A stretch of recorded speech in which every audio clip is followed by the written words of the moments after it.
આજે ગુજરાત વિધાનસભામાં વર્ષ 2026-27નું બજેટ રજૂ થશે। નાણામંત્રી કનુભાઈ દેસાઈ સતત 5મી વાર અંદાજપત્ર રજૂ કરશે। તો આજના બજેટમાં યુવાનો, મહિલાઓ અને મધ્યમ વર્ગ માટે નવી રાહતોની સેવાઈ રહી છે આશા।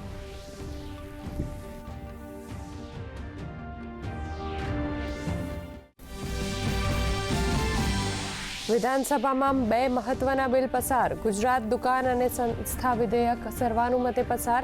દૈનિક કામના કલાકોની મર્યાદા 10 કલાક કરાઈ। ઓવરટાઈમ કરવાની મહત્તમ મર્યાદામાં 3 મહિના લેખે 144 કલાક નિર્ધારિત। તો મહિલા શ્રમયોગીની સુરક્ષા અને સલામતી જળવાય તે માટે વિશિષ્ટ જોગવાઈ શામેલ। સૌરાષ્ટ્ર ગરખેડ ગણોત વહીવટ પતાવટ અને ખેતીની જમીન વટહુકમ 1949 સુધારા વિધેયક વિધાનસભામાં પસાર। જમીન વ્યવહારોમાં આવશે કાયદાકીય સ્પષ્ટતા। ગેરકાયદે વેચાયેલી જમીન 3 મહિનામાં મૂળ ખાતેદારને મળશે પરત। તો ગેરકાયદે જમીન તબદીલી પર આવશે અંકુશ। પ્રધાનમંત્રી Narendra Modi India AI impact summit માટે ભારત આવેલા વૈશ્વિક નેતાઓ સાથે કરશે મુલાકાત। સાંજે ભારત મંડપમ ખાતે વૈશ્વિક નેતાઓનું કરશે સ્વાગત। તો Spain, Finland, Serbia, Croatia, Estonia, Bhutan અને કઝાકિસ્તાનના રાષ્ટ્રીય અધ્યક્ષો સાથે યોજશે દ્વિપક્ષીય બેઠક। ઇન્ડિયા એઆઈ ઇમ્પેક્ટ સમિટનો આજે ત્રીજો દિવસ। કેન્દ્રીય મંત્રી અશ્વિની વૈષ્ણવે રિસર્ચ સિમ્પોઝિયમનું કર્યું ઉદ્ઘાટન। સાથે જ આર્ટિફિશિયલ ઇન્ટેલિજન્સ, ગેજેટ્સ અને ટેકનોલોજીનું પ્રદર્શન રહેશે ચાલુ।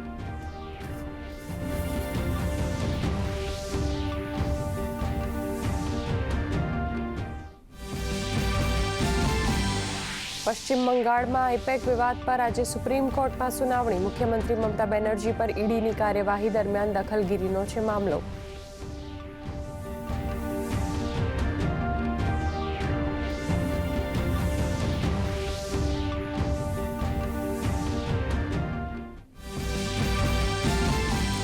અમેરિકા અને ઈરાન વચ્ચે પરમાણુ વાટાઘાટોના બીજા તબક્કાથી જાગી શાંતિની આશા। લગભગ 3 કલાક સુધી ચાલેલી બેઠક દરમિયાન મહત્વપૂર્ણ મુદ્દા પર બની સર્વસંમતિ।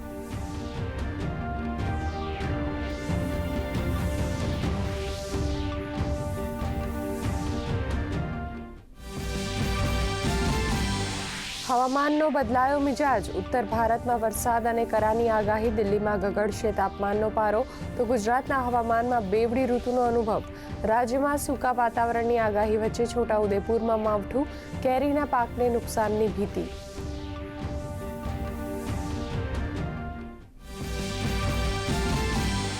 સપ્તાહના ત્રીજા કારોબારમાં ભારતીય શેર બજાર ઘટાડા સાથે કરી રહ્યું છે કારોબાર।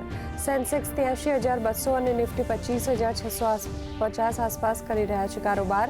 મેટલ, બેંક અને બેંક સેક્ટર્સમાં મળી રહી છે લેવાલી। તો આઈટી, રિયલ્ટી સેક્ટર્સમાં જોવા મળી રહ્યું છે પ્રોફિટ બુકિંગનું દબાણ। સોના ચાંદીના ભાવમાં તેજી।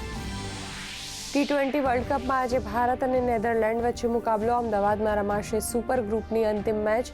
ઝિમ્બાબ્વે અને આયર્લેન્ડની મેચ વરસાદના કારણે રદ। તો ઝિમ્બાબ્વેએ ઉલટફેર કરી સુપર 8 માટે કર્યું ક્વોલિફાય।